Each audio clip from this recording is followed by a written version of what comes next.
Sir, हमारे channel में आपका स्वागत है। बहुत बहुत धन्यवाद आपको। सर, इस समय जो है स्वामी प्रसाद मौर्य के द्वारा जो टिप्पणी की जा रही है उस पर आप क्या कहना चाह रहे हैं? स्वामी प्रसाद मौर्य ने तो हिंदू धर्म, सनातन धर्म और ब्राह्मणों पर टिप्पणी की शुरुआत किया, लेकिन बड़ी लंबी लाइन बनती चली जा रही है। जितना गंदा भाषण उदयनिधि स्टालिन ने किया, जो तमिलनाडु सरकार में द्रमुक की सरकार है, उसमें मंत्री हैं, फिर राष्ट्रीय जनता दल के नेता जगदानंद सिंह ने किया, तो बड़ी लंबी लाइन होती चली जा रही है। उसका एकमात्र कारण है कि हिंदू धर्म और सनातन धर्म बहुत ही सहिष्णु धर्म है और ब्राह्मण जो है वो वसुधैव कुटुंबकम की भावना से काम करता है। लेकिन ऐसा लगता है कि स्वामी प्रसाद मौर्य या ये राजा या उदयनिधि स्टालिन या जगदानंद सिंह अब मजबूर कर रहे हैं कि सनातन धर्मी, हिंदू धर्मी और ब्राह्मण पुनः एक बार भगवान परशुराम का फरसा उठा करके मैदान में आ जाए। और वह दिन दूर नहीं है जब जो सनातन धर्मी है वो चंद्रशेखर आजाद और मंगल पांडे बन करके और ऐसे भी धर्मियों का गला काटने को विवश हो जाएंगे। और जो ये हिंदू समाज के लिए ये बार बार ये कह रहे हैं कि हिंदू समाज ब्राह्मणों का बनाया हुआ है, इस पर क्या कह रहे हैं आप? उनका चीज और ये कहना है कि वो कहते हैं हिंदू धर्म नहीं है, वो ब्राह्मणों के द्वारा ही बनाया गया हिंदू धर्म है। अब जिनको कोई ज्ञान ही नहीं है शास्त्रों का, वेदों का, पुराणों का, सनातन धर्म से ही सारे धर्म पैदा हुए हैं। सनातन धर्म ही सारे धर्मों की जननी है और सनातन धर्म पर आक्षेप करना, उंगली उठाना, इसका मतलब है कि ये लोग देश में धार्मिक और जातीय दंगा कराना चाहते हैं।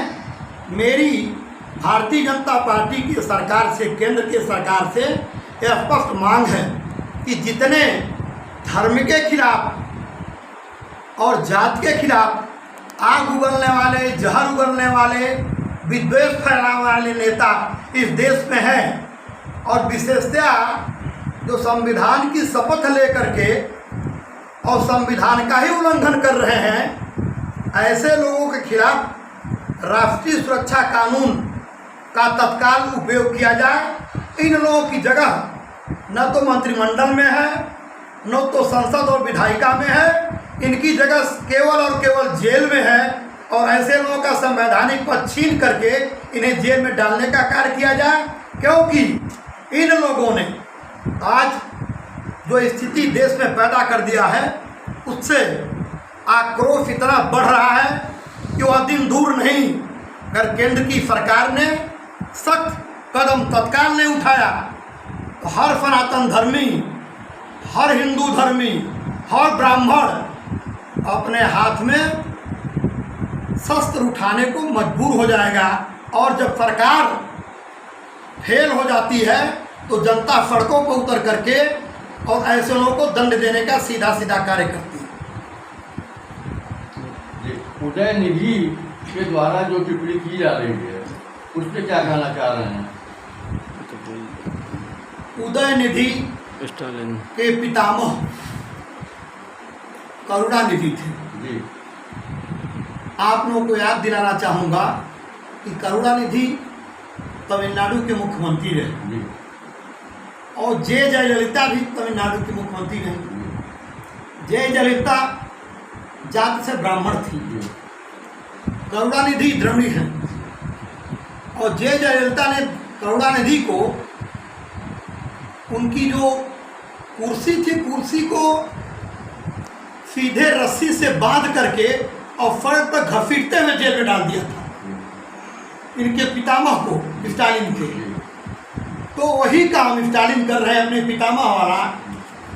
और यह लोग हिंदुस्तान के खिलाफ, ऐसे लोग मैं मानता हूँ कि हमारे विरोधी नहीं हैं, हिंदुस्तान के विरोधी हैं, ये राष्ट्रद्रोही लोग हैं। और राष्ट्रद्रोहियों को जब सत्ता मिल जाती है तो राष्ट्रद्रोही सिर्फ और सिर्फ सत्ता का दुरुपयोग करते हैं। मुझे ताज्जुब हो रहा है कि उत्तर प्रदेश में पूज्य महाराज जी संत हैं, योगी जी, और वो मुख्यमंत्री के पद पर हैं। उनके जो गुरु जी थे उन्होंने राम जन्मभूमि मुक्ति आंदोलन में अग्रणी भूमिका का निर्वहन किया था। उसके बावजूद इनके मुख्यमंत्री रहते हुए घूम घूम करके स्वामी प्रसाद मौर्य जिस प्रकार से सनातन धर्म को अपमानित कर रहा है, हिंदी धर्म को अपमानित कर रहा है, भगवान राम को गाली दे रहा है, दशरथ को गाली दे रहा है, गोस्वामी तुलसीदास को गाली दे रहा है, तो क्यों योगी जी चुप बैठे हुए हैं? मेरी योगी जी से साफ तौर पर मांग है कि क्योंकि स्वामी प्रसाद मौर्य एमएलसी के पद पर है, समाजवादी पार्टी का एमएलसी है, उसने भी संविधान की शपथ लिया है, उसके एमएलसी की सदस्यता को पहले रद्द किया जाए और उसे जेल भेजा जाए। क्यों उत्तर प्रदेश में स्वामी प्रसाद मौर्य इसीलिए अखिलेश यादव उसको पार्टी से एमएलसी बनाए हैं और राष्ट्रीय महासचिव बनाए हैं कि वो घूम घूम करके जो अखिलेश का पीडीए की परिकल्पना है, पिछड़ा दलित अल्पसंख्यक की परिकल्पना, समाजवादी पार्टी विलुप्त हो गई।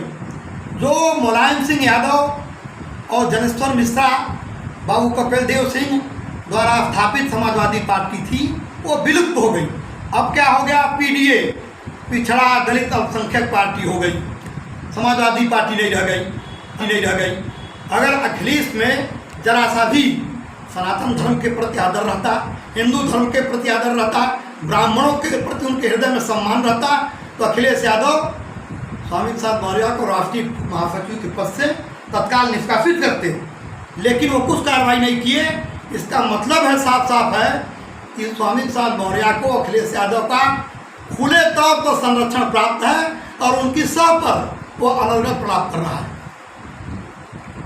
एक बार फिर जो है स्वामी प्रसाद मौर्य जो टिप्पणी बार बार कर रहे हैं, आप अपने शब्दों में उनको क्या कहना चाह रहे हैं? मैं अपने शब्दों में यही कहना चाह रहा हूँ कि स्वामी प्रसाद मौर्य पागल हो गए हैं और पागल का स्थान आगरा अथवा रांची का पागल खाना है।